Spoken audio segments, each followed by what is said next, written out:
it is possible that NATO Europe, absent the United States, could support Ukraine financially, certainly, and militarily also, if it can it being Europe, can organize itself enough to do so. Now, the US Secretary of State Marco Rubio will not be attending tomorrow's talks to try to end the war in Ukraine, which take place in London tomorrow. Instead, the US Special Envoy Keith Kellogg will represent the US at the meeting.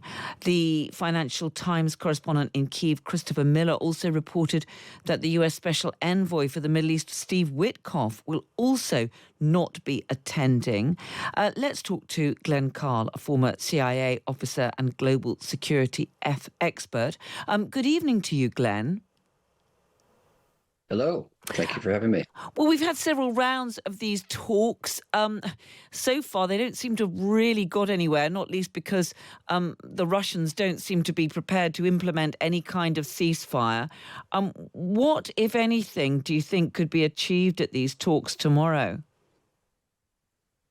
Oh, that's a tough question. I'm afraid that things are moving in a direction that will be on the whole, satisfying to Russia and will pose for Ukraine and for Europe much tougher questions. We've heard that the U.S. has floated the possibility or proposal of recognizing the sovereignty of Russia over Crimea, which is a fundamental point that the war actually was about, and that Ukraine in its constitution cannot accept. And then there are talks about freezing the fighting at the lines as they now are, which means that about 20% of Ukraine would remain in Russia's possession. And there's been no talk whatsoever. And then on top of that, there's been talk in Moscow, of course, but also relatively favorable noises coming out of Trump, of course, that there are wonderful deals to be made by the United States with Russia. So none of this really is good. And Rubio's not going, I think, is a sign of two things. First, Rubio, for all his career, to the extent that he's had principles, which is a debatable issue, but to the extent that he's had them, he's always been hard over on Russian aggression and danger, and he has strongly supported Ukraine up to the moment that he sold his soul to become Secretary of State to the Trump administration, where Trump has no love lost whatsoever for Ukraine or for the Western alliance. So let me talk a little bit more about that principle. So let me talk a little bit more about that proposal on the table. I mean, it's being reported also here in London tonight that this proposal would essentially leave Russia not only in control of Crimea, and that the US would be prepared to grant the Russians sovereignty over it, but also de facto in control of that 20% of Ukrainian territory, much of those 4 provinces that it claims that it is currently occupying, and indeed that there be no US security guarantees either. Right. This is all coming. Really, it's right out of Moscow's playbook, which is no surprise since Donald Trump has aped Russian positions for his entire public life. Whenever he's had anything to say about public affairs, this should surprise no one that he is just about in the bag for Moscow, which is quite astounding. Yes, Russia will be rewarded for having stolen 20% of the country, kidnapped dozens of thousands of Ukrainian children, and lost 800,000 or 900,000 men itself, and several 100,000 anyway Ukrainians, and for that they will get to keep what they've taken, and then it seems the noises are Trump will try to rehabilitate Russia because he says that's the way towards peace. That's the way towards putting money in somebody's pocket.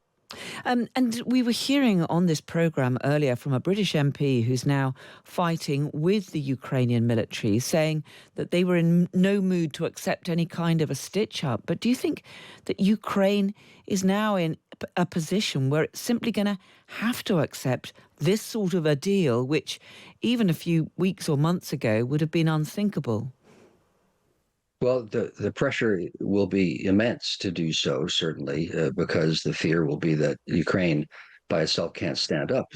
That really puts the spotlight in a historic way on the capitals of Europe, in particular on Paris, Berlin, and London. It is possible that NATO Europe, absent the United States, could support Ukraine financially, certainly, and militarily also, if it being Europe, can organize itself enough to do so. That's a tough challenge for 32 nations, I think that it is, to coordinate policies sufficiently to arm Ukraine and sustain Ukraine over time adequately to maintain its independence. But it can be done. Europe produces as many artillery shells, I think more, than the United States, and has a larger GNP. So it is possible, but it is a supreme and historic challenge for the leaders of Europe right now, more frankly than Kyiv. Finally, and just briefly, if you could, Glenn, do you think President Trump is really prepared to just walk away if he can't get a deal and perhaps to stop backing Ukraine? The only way he would not be willing to, he doesn't care whatsoever. If anything, he's hostile to Ukraine and to Zelensky. He's hostile to Zelensky because Zelensky didn't kowtow to him 8 years ago and doesn't kowtow to him now and doesn't make him look good and embarrassed him because Trump was trying to manipulate Zelensky. But otherwise, he doesn't care at all. So he would walk away unless the toll politically was so great that he became humiliated and embarrassed. And that depends on the American public. And the American public, I don't think, is up to that. Glenn Carle, former CIA officer, global security expert. Really good to talk to you. Thank you so much for joining us tonight. Anytime. Marcus has got in touch and he says Trump is aiding and abetting the indicted war criminal Putin, talking about division of assets when Russia owes Ukraine billions in war reparations. It's just utter lawlessness.